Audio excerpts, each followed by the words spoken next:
about not endangering your bodies to risks like abortions.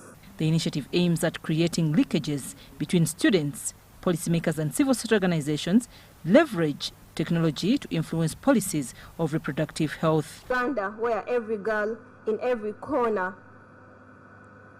finishes secondary school and can join a university, complete with quality grades, but also with good health. A Uganda where everyone has quality care access, where everyone living with HIV has access to the best treatment. This initiative comes at a time when students in high institutions of learning face challenges of sexual harassment perpetuated by the administrators. I'm HIV positive, it's not going away. So if you need the drugs, go for them. Do not allow the self-stigma kill you. You can never deal with the social stigma. People always have things to say.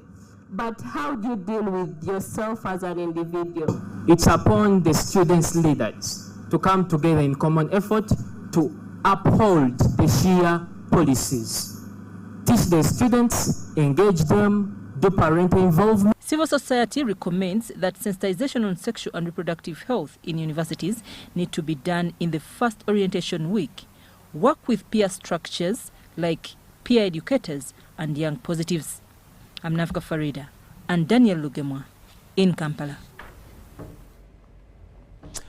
Daniel and Farida, thank you so much for that stories there. Now let's go back to our first story, where Professor Francis Omaswa has been installed as the first Chancellor of Soroti University at a ceremony presided over by Vice President Jessica Alupo. Established by the statutory instrument in 2015 and ascending to the heights as Uganda's 9th public university, Soroti University has also been declared a full-fledged public university, joining the likes of Muni, Gulu and Busitema. Now there are over 43 universities in Uganda, 11 of which are public, including Soroti University. President Yoweri Museveni was represented at the function by the Vice President Jessica Alupo, and the President congratulated Professor Omaswa for accepting to be the Chancellor of Soroti University.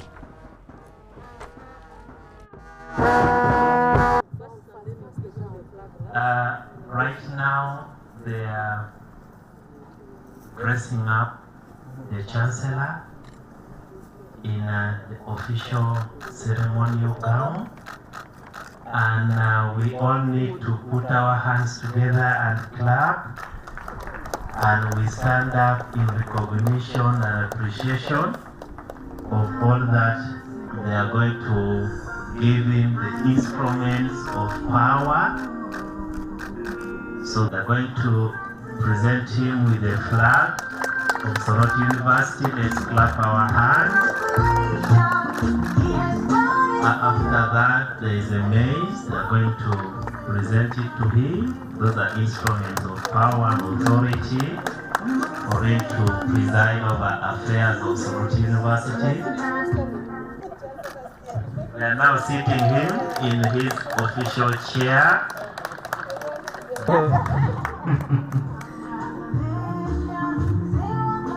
That is a signature smile of an accomplished professor.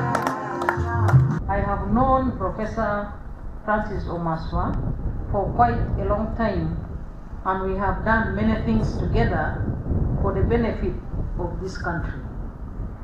Today is yet another milestone in our working time together, and I have no doubt he will lead Soroti University to even greater heights. I am committed to seeing Soroti University continue to prosper as one of the leading higher education institutions in this country. I urge academicians and planners of this university to look into human resource gaps in our country and select courses that are useful and relevant in the market and must be science-based. This is how we shall solve the problem of unemployment in the country and be more relevant in the job market. Okay,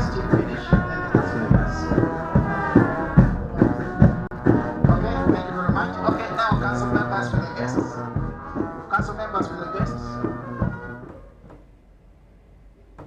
Congratulations to Professor Omaswa. Now let's cross to Buchimbiri, and we're talking about the parliamentary by-elections and accusations and counter-accusations of electoral malpractice among candidates and supporters in Buchimbiri County parliamentary by-election is what has characterized the voting exercise in Kisoro district earlier today. Although there is no substantive evidence to these accusations, the NRM candidate, Eddie Kwizera, accuses his opponents of ferrying voters from other districts, while his opponents accuse him of intimidation.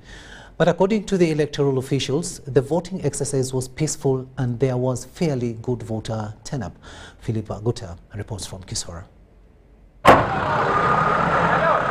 By 7 a.m., voting had kicked off in most polling stations since the voting material was dispatched as early as 4 a.m.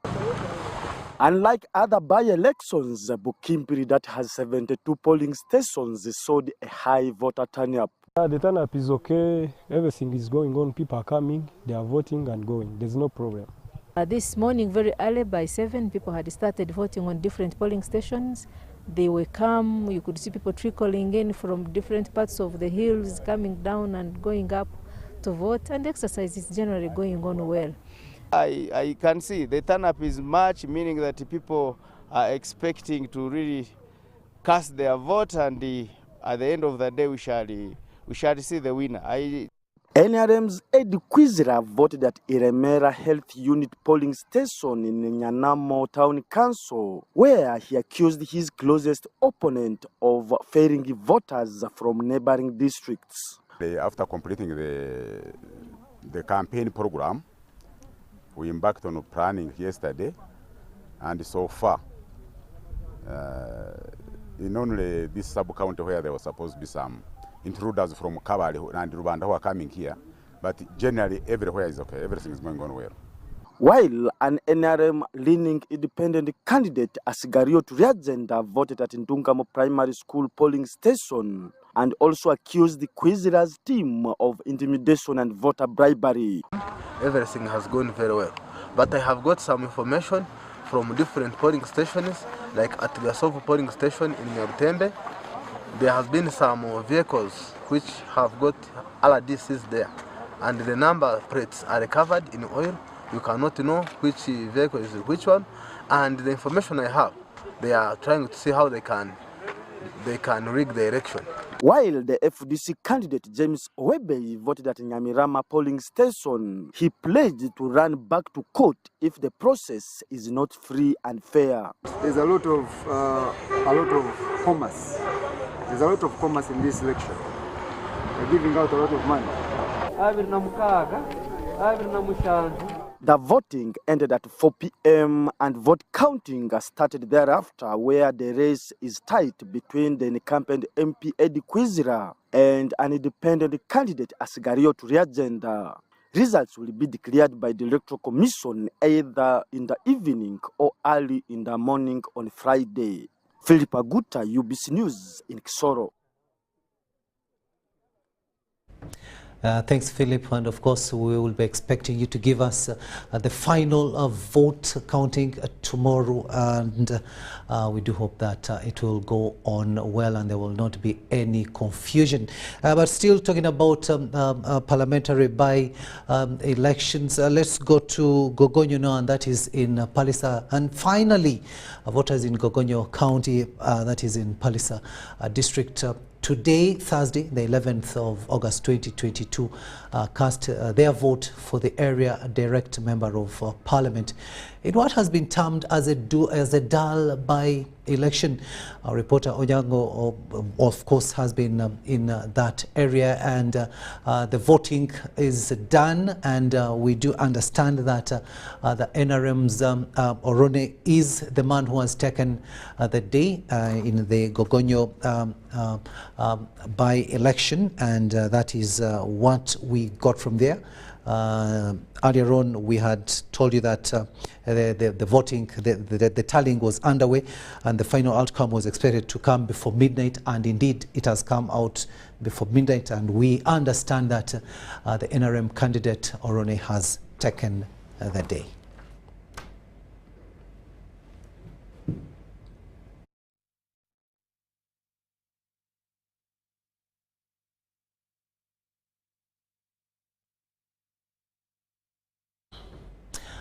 Now let's go to Chitabo, and of course this is in Busongora. We're still talking about the by-elections, and official campaigns for candidates contesting for Busongora South constituency have started in Kasese district. The NRM candidate Gideon Mujungu has been joined by NRM campaign teams to strategize on how to win the seat.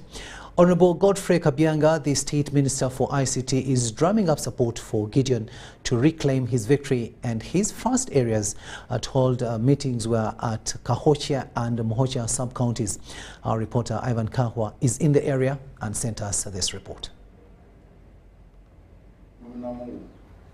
Minister of State for ICT, Honorable Godfrey Kabianga, has joined the NRM team to canvass for votes for Gideon Mujungu as Member of Parliament for Busongora South in Kasese district. Campaigns for 7 candidates officially started today, where NRM, NUP, Democratic Party and FDC are represented, including 3 standing on the independent tickets. At his first stopover at Kitabo Primary School, Honorable Kabianga, on behalf of Gideon, pledged to support the construction and completion of the school premises. In the form of bags of cement, but I'm going to talk to my colleagues, and then, because 22 million is not a lot of money, so that we can complete that building. The teachers who are willing to stay in the school are now staying in what used to be a library.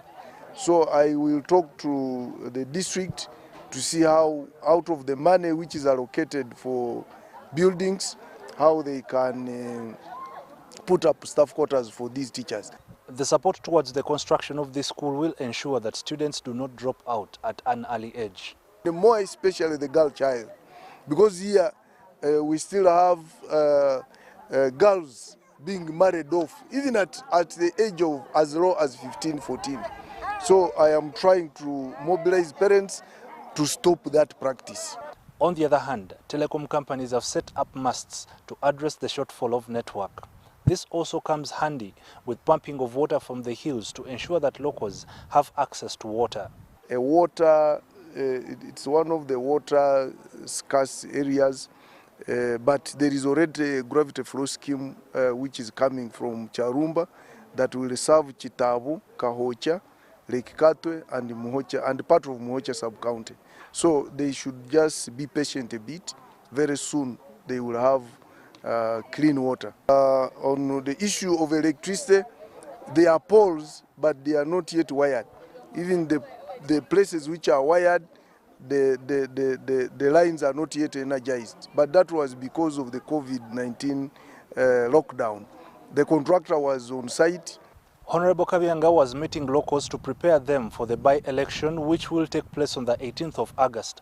It should be recalled that Court of Appeal nullified the victory of Honorable Gideon Mujungu as Member of Parliament for Busongora South in Kasese district, following irregularities by the Electoral Commission. Ivan Kahwa, UBC News in Kasese district. Now, matters pertaining to disaster management, and the Office of the Prime Minister is set to establish 5 regional disaster management centers across the country. Minister for Relief, Disaster Preparedness and Refugees, Engineer Hilary Onek, says the establishments will cost government about $234 million. Onek revealed this while appearing before the Presidential Affairs Committee of Parliament to provide response on government interventions on famine and hunger situation in Karamoja sub-region. Henry Okrok reports. In order to quickly respond and manage disasters, 5 regional centers are set to be established across the country. These will be in the East, North, South, West and Central regions. The people settling on steep slope, particularly when they start cultivation, they remove all those trees and so on.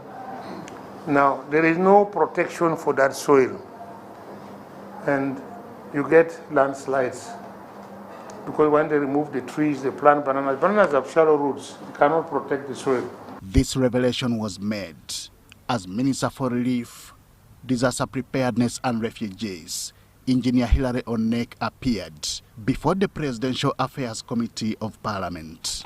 If they can budget something like 150, 200 billion, they are standby, whereby any time we requisition to buy, we get the money.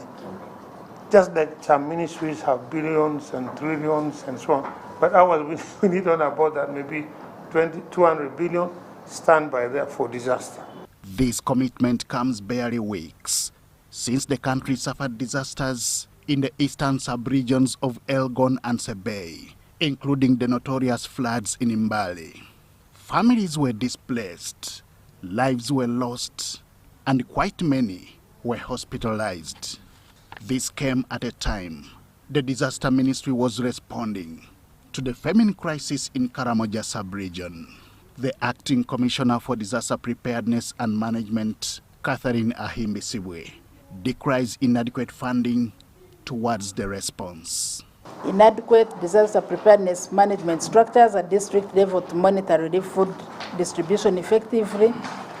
The disaster risk management plan developed and approved with proposed structures, but no funds yet to operationalize it. Members of Parliament agreed with her affirmatively, appealing to government for quick interventions.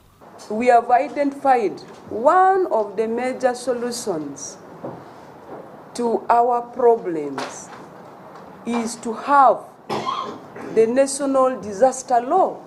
I want to say that if they had a standalone ministry, perhaps they would have a clear-cut budget from which they can pick money for a timely and prompt response to the Karamoja issues. That's the only way, so we can plan, and we are blamed for failing. And yet the budget has been allocated is there. But now there's nothing like that. Uganda had suffered disasters since 2010, with Elgon and Rwenzori sub-regions in eastern and western Uganda being some of the victims. Henry Okrut, UBC. The Ministry of Information, Communication Technology and National Guidance, in partnership with Twaweza East Africa, have trained communities in Moyo and Kolet districts on the essence of access to information and impact on livelihood of citizens. The ministry, through UCC, is committed to improving the mobile network connections and frequency interference to upscale reliable information among residents.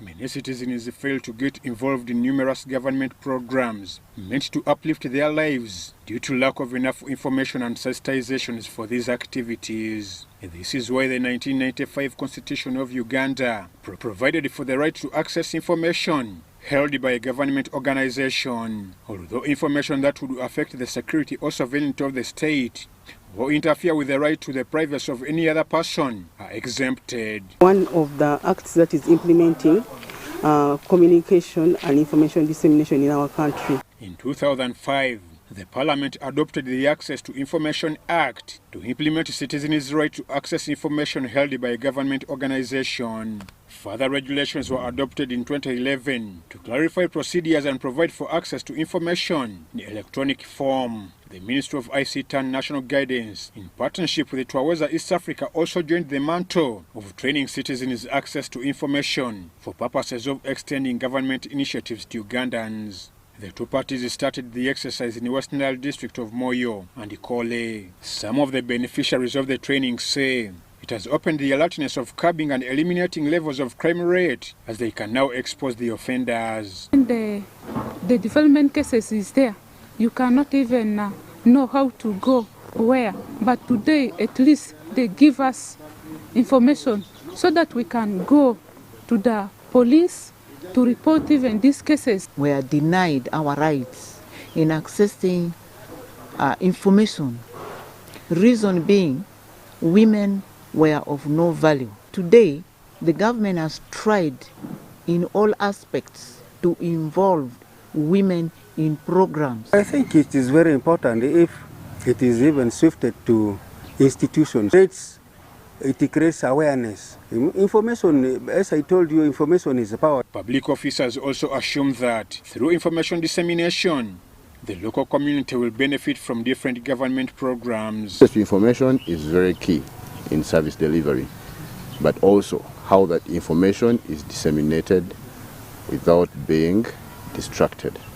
Williams Anyama Moyo District Local Government Chairperson commended the Ministry and Twaweza East Africa for organizing the training, however cited some challenges to access to information. These media houses, you have to pay, and you find airtime is not cheap. To access airtime on these media houses is not cheap. And yet you find there is no clear provision in the budget of a district. The Chief of Moyo Rendile Chiefdom, His Royal Highness Andrufu Dennis Toloko Bandasi, also raised the concern of translating the messages to local languages. We have different clan, religion within here, and community. We are facing a lot of challenges because when people gather in the meeting, even if it is traditional marriage meeting, people start talking in English. And translating it in Mali sometimes defeat people. The means of access to information in many remotely located areas is commonly through community barazas and radios, but there is a challenge of interferences in networks and frequencies. One of the roles that UCC has is to ensure that these frequencies don't interfere with each other. But given the terrain that we have in Uganda, sometimes we find that these frequencies interfere.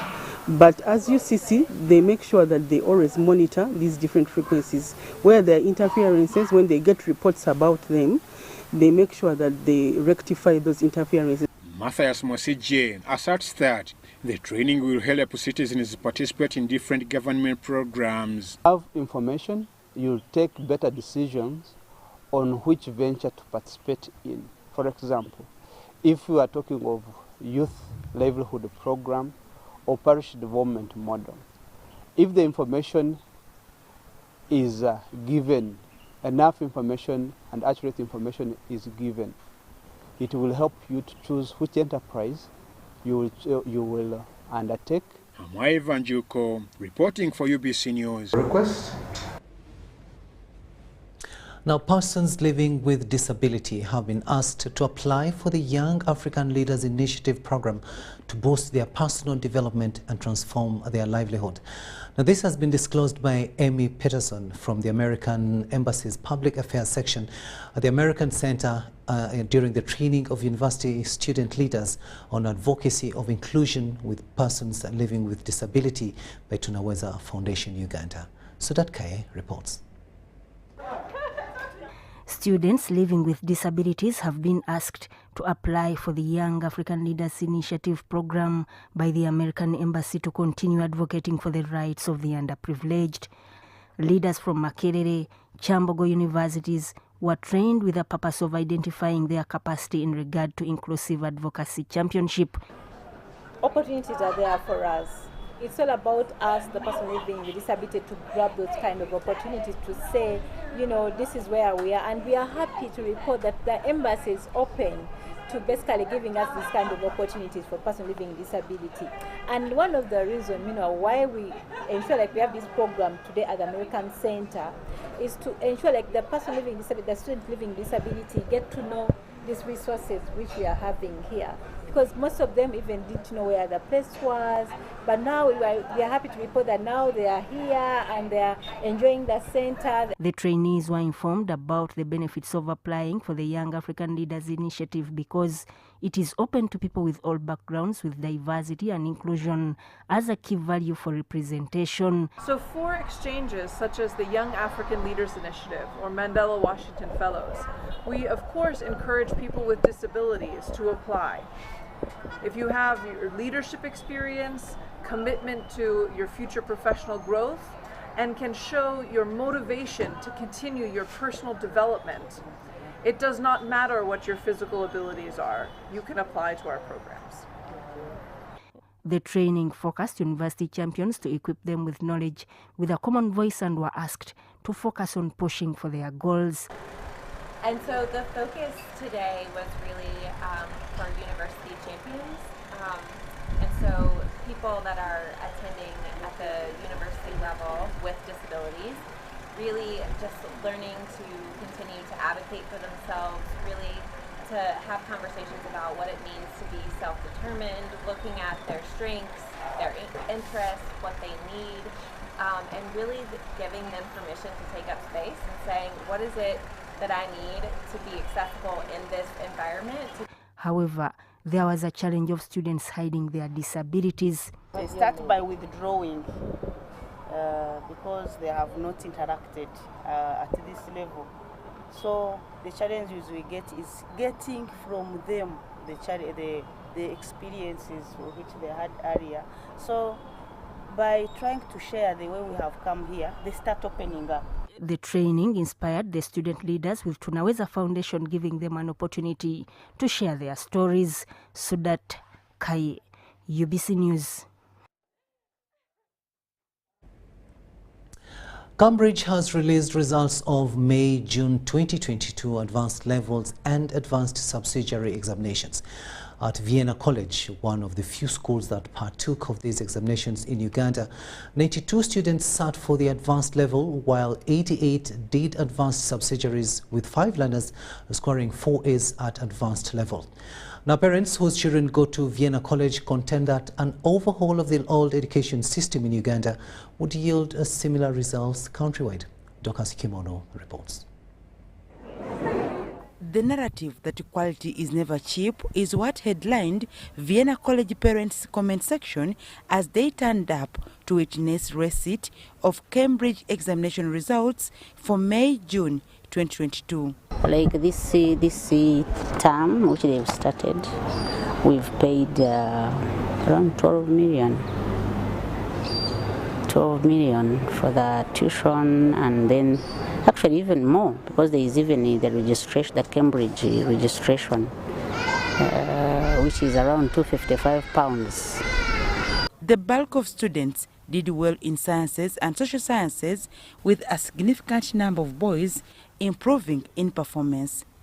Parents here contend that good parenting coupled with sacrifice are key recipes in education. When they do this kind of exams, they are internationally recognized and they can get universities and courses of their choice. Tumwine Anne Mary, the Ntoroko District Woman Member of Parliament, calls for a review of the national curriculum to match the changing trends, just like the Cambridge curriculum. Especially in sciences. Sciences are not hard and are not simple, but they need practical. Why we come to such a other curriculum like Cambridge, we are looking for where a child is guided and a child is given an opportunity to fulfill his dream. The syllabus these people follow is dynamic, very dynamic. If you went to our traditional schools, fine, they are very good, but the syllabus is static. What you did 20 years ago is what you are doing today. But the world is moving ahead all the time. Out of the 92 students that partook of the advanced levels examinations, 5 students scored 4 A's. This good performance has been tagged to hard work of students, teachers and parents, irrespective of the COVID-19 challenges faced during the 2-year lockdown. Some of the students consistently did well in the middle of COVID, in May, June 2020. If you recall, we are in the middle of COVID. But I can say that the international schools or international curriculum had some bit of leeway. We were able to continue with the studying, majorly online, and sometimes allowed to come in and do physical examinations amidst the lockdown, because the system could allow the online instruction. It's actually not easy, but you have to keep on pushing. If you fail something, go back and look at it and find out why and work on it. Ugandan schools offering the Cambridge curriculum are Vienna College, Namugongo, with the highest number of students, Kaboja, Aga Khan, International School of Uganda, Kampala International School, Galaxy, Rainbow, Akons, Heritage, and Taiba schools. Dorcas Kimono, UBC News.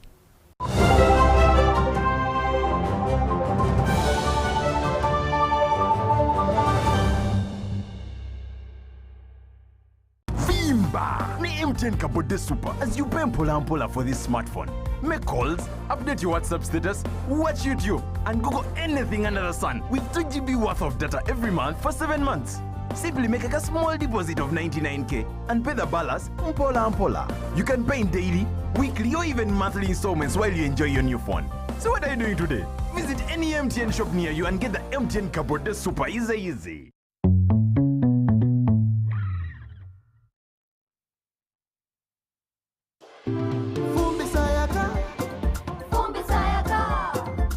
Cooking with electricity is now affordable.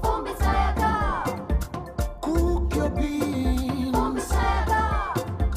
Avoid smoke. Sayaka. Cooking with electricity is now so affordable with the Fumba tariff set by the Electricity Regulatory Authority. With the Fumba tariff, you can now buy up to 70 units of Yaka at a reduced price of 412 Uganda shillings per unit after consuming your first 80 units of the month. For more information, contact the Electricity Regulatory Authority on 0200 506 000.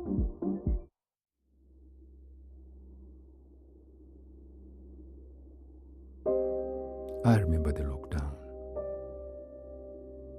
when the streets were empty and our lives disrupted, when businesses closed and our livelihoods hung in the balance.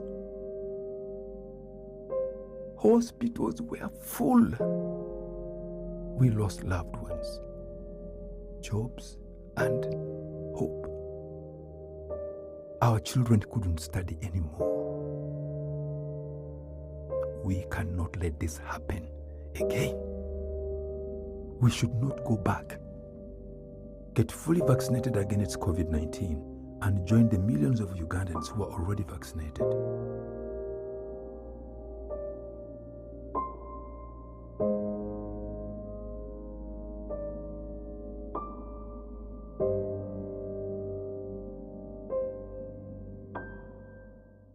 Meet Professor Petero. He knows something every hustler in UG is gonna love. Oh, see. You see, I was just trying to get the documents to register for Airtel Money. You don't need the documents. You just register.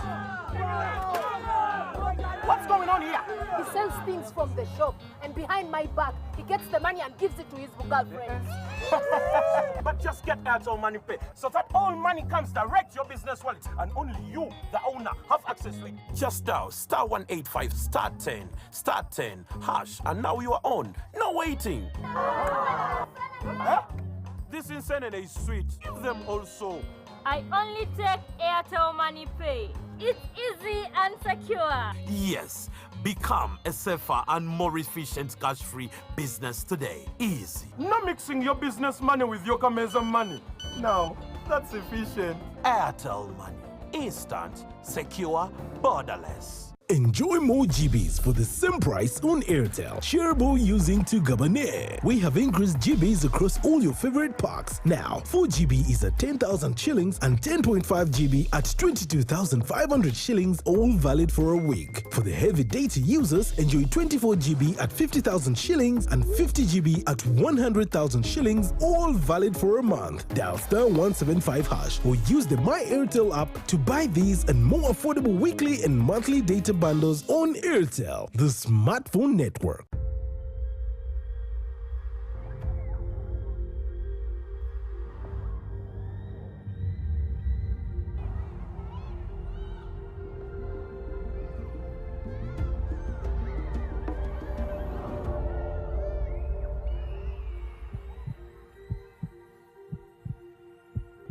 It's better to foster respect instead of fear and pain. Cause a good school equals a better life. Raising voices.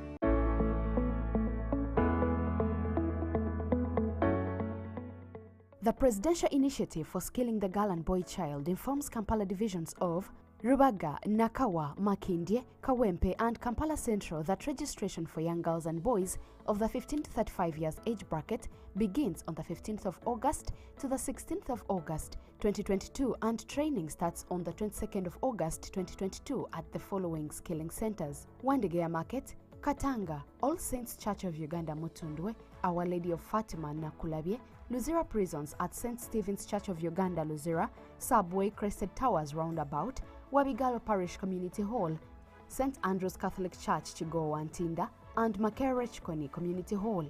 The registration exercise and the training are free of charge.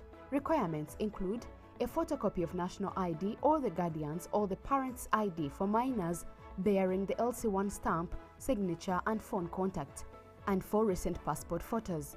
For more information, call 0716 144 562 or 0414 343 457 or 0414 343 458.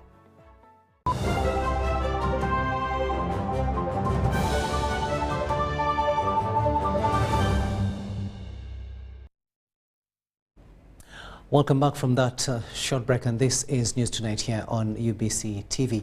My name is Rokidi Edward Kiijanangoma. As part of its social corporate responsibility, Umeme has launched installation of streetlights aimed at reducing criminality in Nankulabi and other major towns across the country. The project, codenamed Pamoja, also aims at imparting skills and knowledge to youth in various fields like electric installation. Joshua Kagoro reports.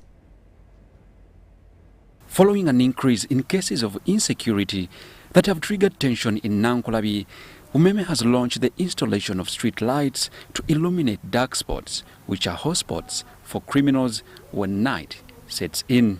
In selecting the spots to light, the community was heavily involved because they know which spots are dark and hot, where there are a lot of criminals. We lit the streets in Nankulabi, which to improve security, and indications show that actually there's already an improvement in the area given the lighting of these dark spots. According to Celestino Babunji, the managing director of Umeme, the institution through Pamoja project will act as a catalyst in changing the lives of a great number of unemployed youths through skilling.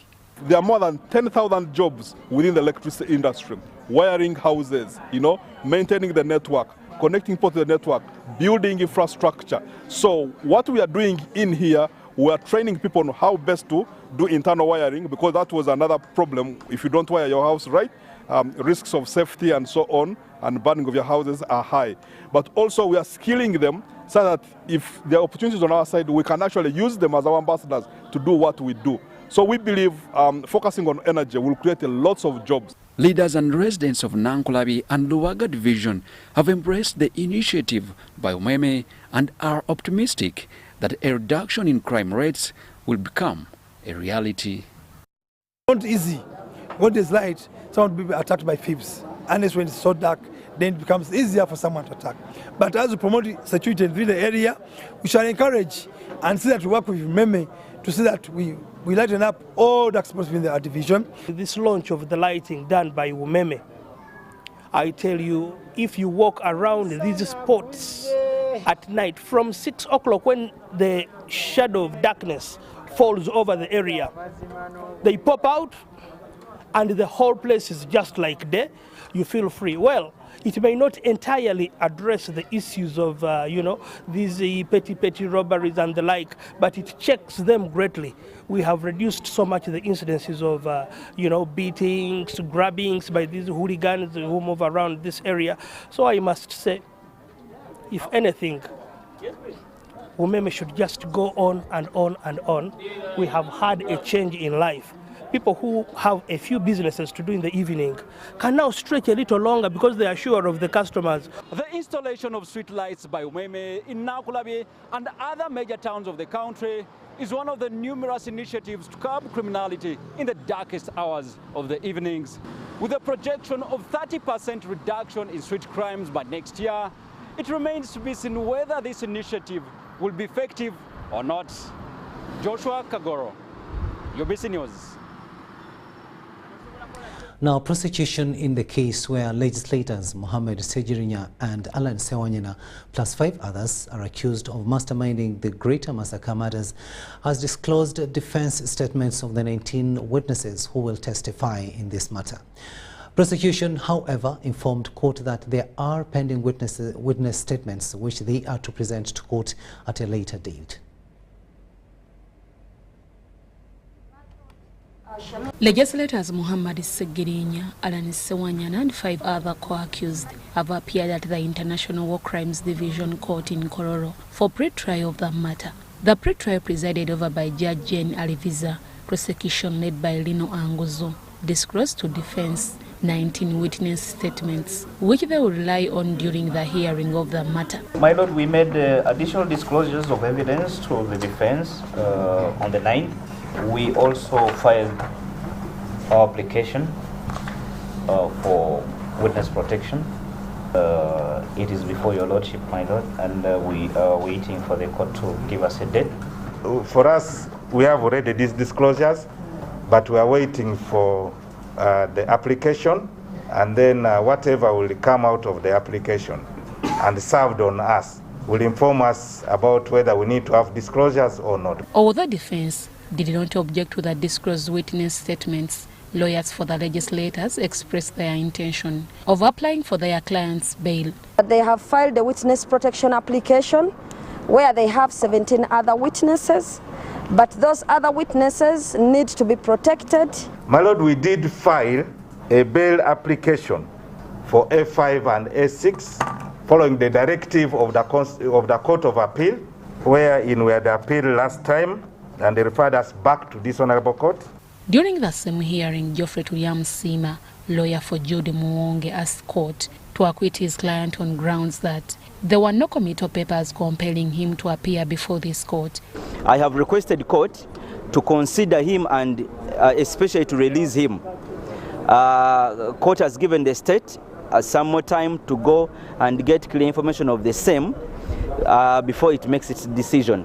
The pre-trial judge, General Visa, indicated 1st September 2022 to make a ruling to the state's request of protecting some witnesses and Geoffrey Tuliam-Sima's prayer, where he wants court to acquit the accused Judy Muwonge. However, after court, legislator Muhammad Segirinya collapsed on his way back to the court cells.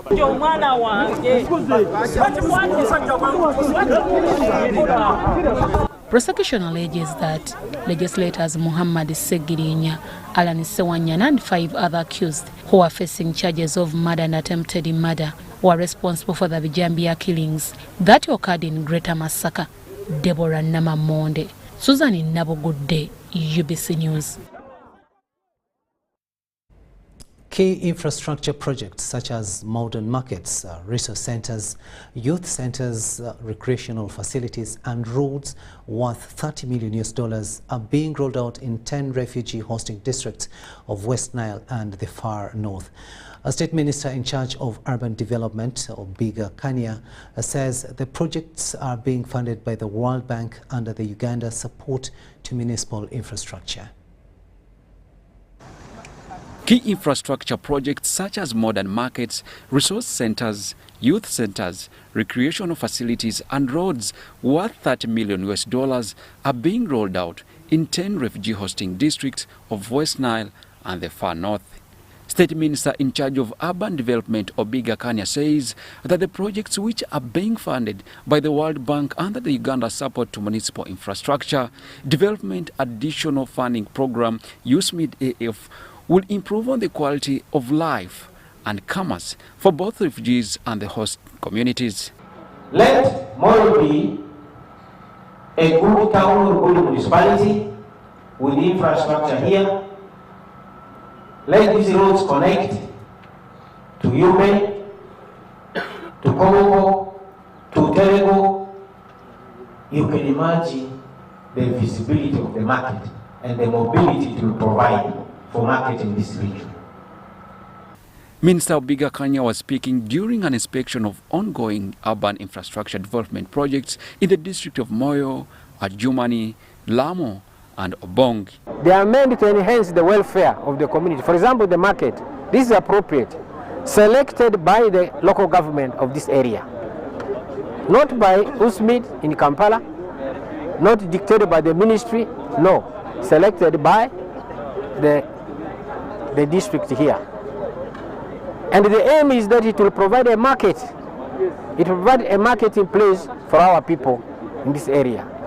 So we emphasize quality and timely completion of the projects. The funding is from the World Bank through government, and it falls under the Ministry of Lands, Housing and Urban Development. The Uganda Support to Municipal Infrastructure Development Additional Funding Program, USMID-AF, is the lead agency supervising implementation. According to the leadership in the benefiting districts such as Adjumani and Moyo, the West Nile districts are anticipating a trigger in economic activities within the new urban centers, as well as cross-border trade with South Sudan and DR Congo. The other refugee hosting districts that are implementing infrastructure projects under USMID-AF includes Yumbe, Terego and Madi Okolo. That's why we are crying for this, the tarmacking of these roads. That's why we are crying for the bridge across the Nile, so that the place is open up for economic progress and development. But also, Moyo is a border district. Moyo is strategically located. Actually, we are suitably located in a position suitable for regional trade. However, some of the implementing districts, including Adjuman and Moyo, are also being flaunted for low absorption of the funds by slow activities on their workspaces. This has resulted into monies being returned to the Treasury. Dr. Isaac Motenyo, the USMID-AF coordinator, says that the World Bank has since agreed that the implementation districts should exhaust all monies in the Treasury before we can consider any new additional funding for the entire program. And what we've seen so far, most of the districts are prepared enough, and we have seen contractors on site. Right here where we are in Adjumani, we are doing a leisure park, which is supposed to be a project that creates a livelihood for the people over here in the town of Adjumani. And we think it's a good project which was selected. USMID-AF is a 5-year World Bank funded program worth $390 million. It aims at enhancing roads, markets and recreational facilities in urban areas, cities and municipalities, including the 10 refugee hosting districts. Joshua Kagoro, UBC News. We'll take yet another short break and return with the latest in business.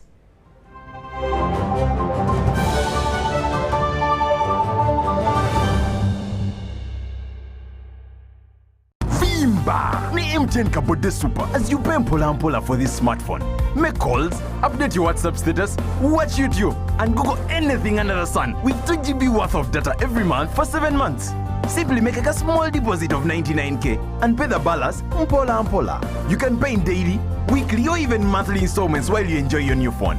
So what are you doing today? Visit any MTN shop near you and get the MTN Kabode Super easy.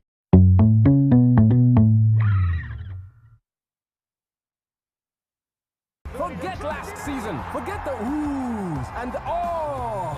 Forget every moment that stole the show, because the real show is here on GoTV. It's the new season. It's action-packed, and it's going to be non-stop football. With over 1,000 games from more than 7 leagues and cup competitions, plus a World Cup. Make sure you get the best seat in the house this new football season. Get a GoCoder with 1 month of GoTV value for only 25,000 Uganda shillings and enjoy non-stop football. GoTV Uganda. Love it.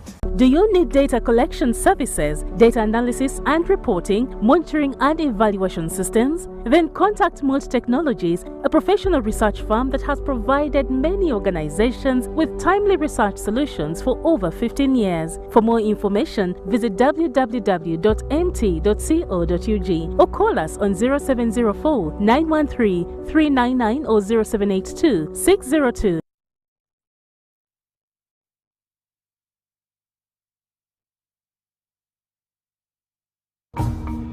Children are a special gift, one we must protect and nurture with care. Ensuring your child has a birth certificate opens doors for them that would otherwise be hard to access, such as immunization, school admission, or simply proving their age and belonging. Let us do our duty as parents and guardians by registering our children and getting them birth certificates. For more information, visit the NERA office closest to you or call the toll-free number 0800-211-700. This message is brought to you by NERA. Honey, relax. There'll be no more worries about SMSs, phone calls, sijui data, because daddy has got an Airtel smart plan. There is even Airtel TV. It means no worries. Enjoy life worry-free with Airtel Smart Plans, shareable among 5 people. Use every day and pay.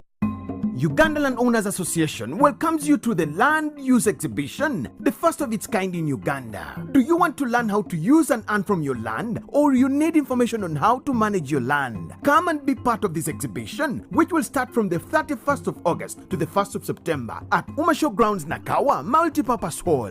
Don't miss a session which will tackle land matters in board discussions at only 5,000 shillings. Small and large-scale business owners, you're invited to showcase your commodities. To be part of this exhibition, call 0701 111 401 or 0772 446 507. The Land Use Exhibition is organized by the Uganda Land Owners Association, sponsored by Uganda Broadcasting Corporation, UBC. Vigor Awards are Uganda's premier and most sought-after Christian music awards.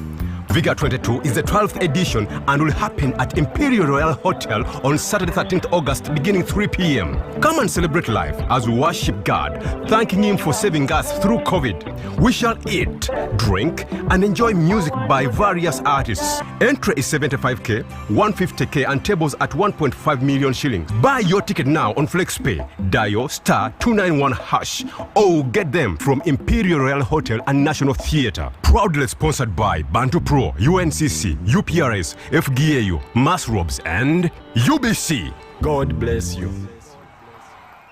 Enjoy more GBs for the same price on Airtel. Shareable using to Gabane. We have increased GBs across all your favorite packs. Now, 4 GB is at 10,000 shillings and 10.5 GB at 22,500 shillings, all valid for a week. For the heavy data users, enjoy 24 GB at 50,000 shillings and 50 GB at 100,000 shillings, all valid for a month. Dial *175# or use the My Airtel app to buy these and more affordable weekly and monthly data bundles on Airtel, the smartphone network.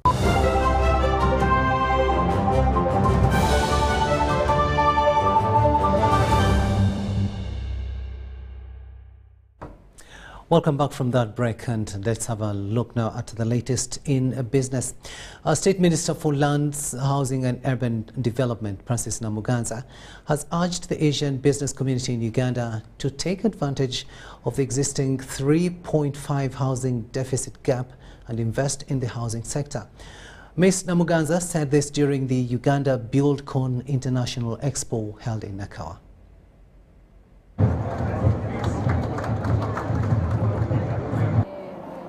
As big infrastructure projects get underway in Uganda, in roads, airports, power generation, office and residential construction, this development leaves industry stakeholders considering state-of-the-art ways to branch out and expand their trades. So don't just look at it, you must take advantage, but also to help the people to acquire decent but affordable accommodation. Lastly, I should add, the opportunity that is again in housing is that it has the longest supply chain compared to any construction project, at least for the sub-Saharan setting. Right from foundations through the walls, the slab, the roof, air conditioning, electricals, electromechanicals, you'll find each one of us has something to contribute to housing. All this future potential. So I'm sure you have all come here to explore the opportunities, and you will certainly find your opportunities here and work here. Some of you might start as a trader in trading, and then eventually you might come to investment also, because they have a very friendly investment regime. The second gap or the opportunity is in the construction capacity. We have limited construction capacity in terms of the skills of the personnel. In terms of the equipment, our local firms here have limited capacity in terms of the equipment to undertake construction projects. And the ease of doing business, if you study about East Africa, the ease of doing business is very favorable in comparison to other countries nearby. You take customs, you take payments, the ease of doing business is very, very easy in Uganda. I am from Kiijanangoma, India. We are the manufacturer of ironmongery products in SS316 as well as 304 grade. We are dealing in the door handle, furniture handles, glass fittings and railing systems.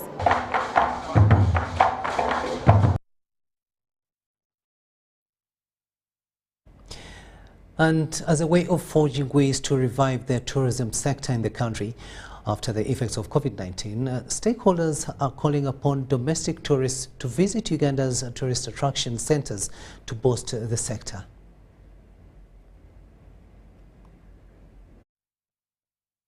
Before the outbreak of COVID-19, Uganda earned between 1.3 to 1.6 billion US dollars, making the sector one of the highest income generating activities in the country. As a mechanism to revive the sector, stakeholders in the tourism industry are organizing a marathon, which will attract over 50,000 participants to increase on the locals and foreigners visiting Rwenzori Mountains in Kasese. Average of $350 million in the economies of Arusha and Moshi every single year. And the number of jobs that are being created are massive. So one of our key things here is to make sure that Africa's highest block of mountains Africa's highest block of mountains are the Rwenzoris. But in terms of single peak, the Kiri is number one, this peak Kibo, and then Mount Kenya is second, and the Rwenzoris in terms of single peak is the third highest. But in terms of a block of mountains, Rwenzoris are the highest. And probably the most beautiful mountains you can ever come across in the world. They're actually named among the top 16 most beautiful mountains by National Geographic in the world, and they're the most technical mountains on the continent. We are also concerned about the climate change that is likely to affect the Rwenzori Mountain, and yet all our livelihoods, as Amos has just explained, depend on this. So we are going to have, during this festival, we are going to launch a massive tree planting campaign. And in the 5 years, we are going to plant 6 million trees on our own as Kasese community through Kasese Tourism Investors Forum. Amos Wekesa, a businessman and entrepreneur, attests that boosting tourism, especially of the Rwenzori Ranges, has an estimated annual revenue of $1 billion, which he says will not only spur the country's economy, but also have an impact on local content. Our dream and desire as a team seated here is to bring business to Kasese, but at the same time increase the number of people coming to see the Rwenzoris. The Rwenzoris have a value of about $1 billion of earnings if we were serious as a people every single year from it. Number two, we know that there's receding snow, and it's because of the climate change. And so we want to encourage a lot of people in Kasese area to plant the trees, because Kasese is actually a water table for us. It's a source of water for a lot of Uganda, and people don't know that the amount of water on the Rwenzoris are massive. Chain. So right from the grain, the farmers we partner with to get the ingredients for our brands, all through to logistics. We have different partners in the logistics part of it, distribution, but also with our marketing. So we really believe in progressive marketing. And progressive marketing for us is, it gives value to the brand, but also gives value to the community. So why Taskalite in this? Our vision for this marathon, the Taskalite Rwenzori Marathon, is over a period we want to make this the biggest marathon in Africa, the biggest mountain marathon in Africa. The Rwenzori ranges are the biggest ranges in Africa. We should have the biggest mountain marathon in Africa. And why is that really important? It's because once that is big, it will attract quite a number of Ugandans into Kasese, the community, developing the community, but also importantly international tourists also coming in, not just for the marathon, but also to experience the activities in Kasese. We've built technology as a service for tourism businesses. That means that a small business owner can quickly build a website, be able to accept payments, be able to run their business on our platform, and you don't need any technology skills to be able to do that. The marathon will see winners taking home a shared amount of 45 million shillings and boost local businesses. And that story brings us to the end of our second and final edition of News Tonight here on UBC TV. Thank you so much for having kept us company. My name is Rukidi Edward Kiijanangoma. Wishing you a blessed night, but I'll leave you with Molen Kenyana with the weather forecast for tomorrow. Good night. Yes, good evening. It is time now to look into the weather report for tonight. My name is Molen Kenyana. Now, we have been having mostly intervals of sunny and cloudy conditions across most areas within the country. Nevertheless, we still continue to see rains across parts of northern Uganda. That includes West Nile, as well as the Karamoja region, which continues to also have most of those rains. Now, according to our satellite analysis, we still have those high pressure systems south of our continent, and those are pushing the rain belt further north of our continent, which is why we're seeing mostly northern Uganda having those rains, and that leaves the rest of the country with intervals of sunny and cloudy conditions. Now, from this, we can anticipate that tomorrow morning we will start off with rainy conditions that will be across the central Lake Victoria Basin, as well as the eastern parts of central, but also across Mubende, as well as Masaka. We do expect to start off with a mix of clouds and sunshine. Now, moving over to some of the areas, we do expect the western stretch to start off with intervals of sunny and cloudy conditions, and that will be across most areas also within southwestern. Now, looking at the eastern stretch, that is across Soroti, Tororo, as well as Jinja, we're expecting to start the day as well with intervals of sunny and cloudy conditions. And of course, across the northern sector, we're also forecasting those rains again. That will be across the central northern Uganda as well as West Nile. But looking into Lira and the Karamoja region, we will continue with a mix of clouds and sunshine. Now, later, as we head into the afternoon, we will maintain those rains across central northern, the central parts of Lake Victoria region, as well as across Nakasongola. We do have sunny weather that is forecast for Mubende as well as Masaka. Now, the western stretch, midwestern Uganda will have those rains coming through in the afternoon, but a hot day is forecast for Kasese. Temperatures will be at 32 with sunny intervals, and a cooler weather for Kabale Highlands with temperatures going up to 25 degrees. Now, looking at eastern Uganda, in the afternoon, we'll have those rains continuing across the eastern parts of Lake Victoria, as well as most areas within the eastern sector. Now, for northern Uganda, we'll have those rains again developing for the Karamoja region, as well as central northern Uganda and West Nile. We do expect temperatures to rise up to 27, quite cool weather over there, as well as 29 degrees centigrade of being forecast for Kitgum. And some of the cities that we have for you that is across the rest of the world, we're forecasting sunny conditions across Cairo, and temperatures will be at a warm 34 degrees. Also likely to have sunny intervals that will be across New York as well as Nairobi, but a cool day is forecast for Nairobi at 22 degrees centigrade. And with that, we come to the end of tonight's weather report. Thank you very much for joining us, and have a good night.